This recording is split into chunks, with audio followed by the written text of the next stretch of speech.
Hi, I'm Mike McIntosh. And I'm Jim Bailey. We're going to talk to you today a little bit about using the metronome as a practice tool.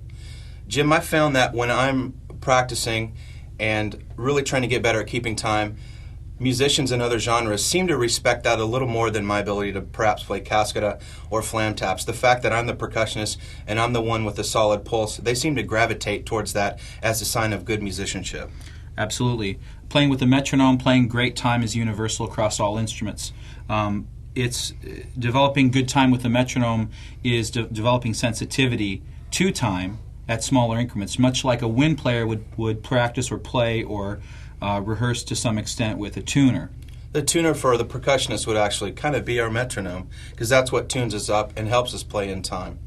And what we're going to do is show you some helpful tips, some interesting, more musical ways to use a metronome, not as a crutch, but really as a tool. Today we'll be performing our video lesson on the 12-inch HQ Real Feel practice pad with a new gray fabric finish. Normally, one would use the metronome in this fashion.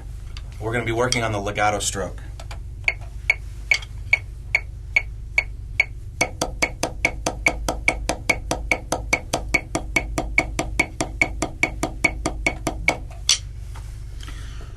A creative way to work on the same type of motion, the same kind of stroke, is to break things down into maybe a more interesting component. I'm going to be using the quarter note triplet to demonstrate exactly the same tempo, a little bit slower motion, but the interesting thing here is we get to use the hemiola. In this case, it's the 3/2 hemiola.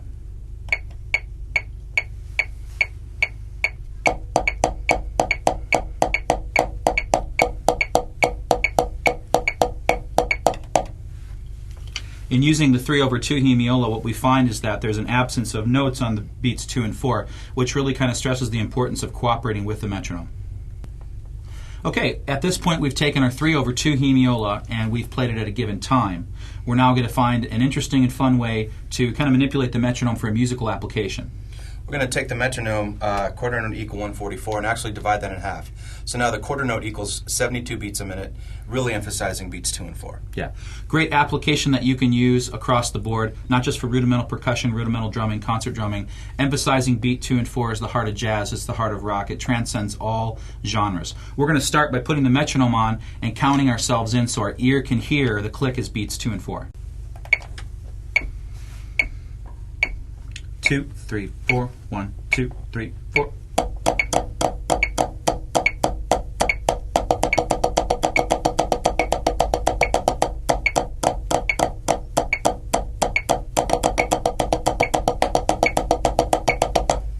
Now, not only are we playing with the metronome, but we're playing with each other. We're really trying to balance and blend to create a homogeneous sound while listening to the metronome emphasize beats 2 and 4. Now that we've practiced with an alternating sticking, with the metronome emphasizing 2 and 4, we're going to augment our practice regime with a double sticking. 2, 3, 4, 1, 2, 3, 4.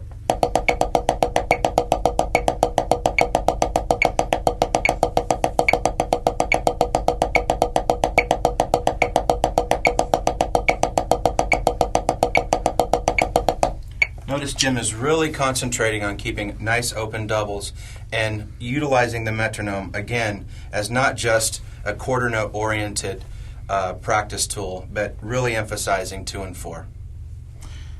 Once you're comfortable with applying this technique or concept to doubles at one height, the next step that you can take is to add accents.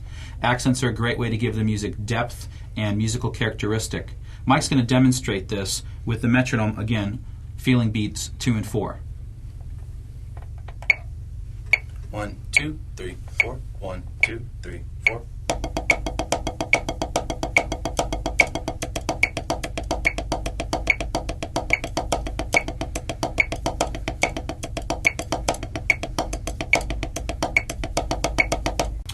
Once you've finished the accent portion of this lesson, you've kind of opened the door for yourself and some other things that you can do, creating your own variations.